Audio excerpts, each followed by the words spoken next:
Global leaders are gathering in Paris to save the world from the biggest threat humanity has ever faced, man-made climate change, despite the fact that man-made climate change is a crock of shit and human activity has virtually no impact on heating the planet. The UN is trying to get countries to agree to regulations that would limit temperature increases to 2 degrees Celsius, despite the fact that corrupt, agenda-driven scientists have been caught over and over again faking temperature data to fool everyone into thinking that global warming is real. The actual figures show there's been no global warming since the late 90s.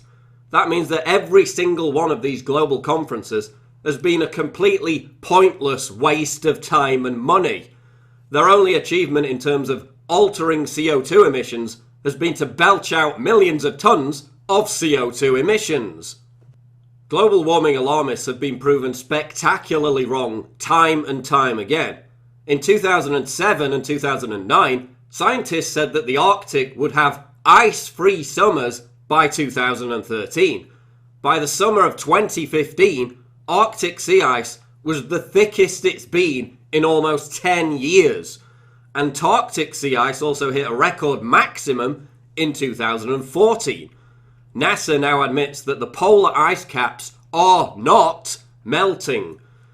In 2005, the United Nations predicted there would be 50 million climate refugees by 2010. When this woefully inaccurate prediction failed to pass, the UN tried to delete evidence that they'd made it in the first place. In 2003, the Pentagon released a report predicting that by 2013, climate change would flood California with inland seas and that parts of the Netherlands would be unlivable. In 2000, climate change alarmists said that it would cease to snow in Britain. In 2009, London had its heaviest snowfall in decades, and in 2010, the UK had its coldest winter since records began. You see, they've been proven wrong time and time again because they're lying to you. So why should we believe them now? As the leaked Copenhagen text revealed, the actual agenda behind these conferences is to stop developing countries from becoming prosperous and challenging the unipolar world order. Increasing CO2 emissions, a byproduct of capitalism, are directly linked to prosperity and higher quality of life. Capitalism has lifted hundreds of millions of people out of poverty in China and India since the 80s. Controlling CO2 emissions is a form of neo-imperialism. This is about power. It has nothing whatsoever to do with saving Mother Earth. And in protesting against man-made climate change, socialists and environmentalists are actually ensuring that poor people in the third world remain mired in poverty. But it's like really trendy to wave banners at climate change demos and virtue signal about how environmentally conscious you are. Meanwhile, these retards are actually promoting the impoverishment and in some cases the actual slaughter of people of colour via UN programs that hire armed militants to drive farmers off their own land so they can seize it to grow biofuels. Programs to stop global climate change are also a complete waste of money and only serve to massively cripple economies. Solar power and wind are virtually useless. It takes 3 decades after installing solar panels just to get your money back. And wind turbines are even worse. They're ridiculously expensive and in many cases emit more CO2 than they save.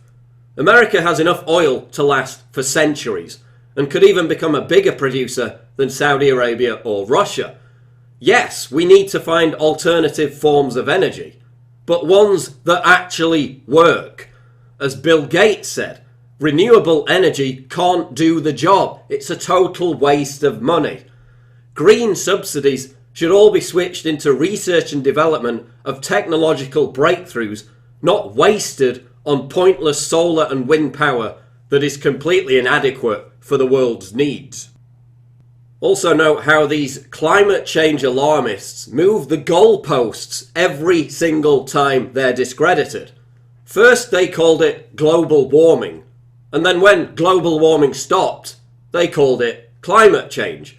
Now it's extreme weather conditions, despite the fact that extreme weather conditions are becoming less extreme.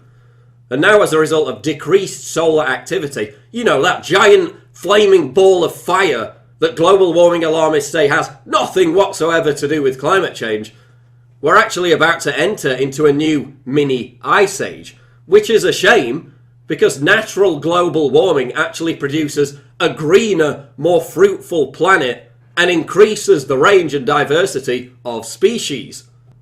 The good news is that polls show more and more people have stopped buying into this BS. And look, there are real environmental issues that we need to pay attention to. But man-made global warming isn't one of them. It's been demonstrably proven time and time again to be total horse shit. And the people pushing it have been caught red-handed, lying and faking data to prop up the crony and lucrative industry of the man-made climate change hoax. I'm here to educate you about the single biggest threat to our planet.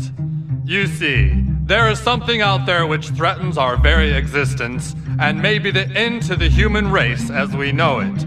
I'm talking, of course, about man-bearing. The Paris Climate Summit is merely another PR exercise to try and revive the discredited fairy tale of man-made climate change.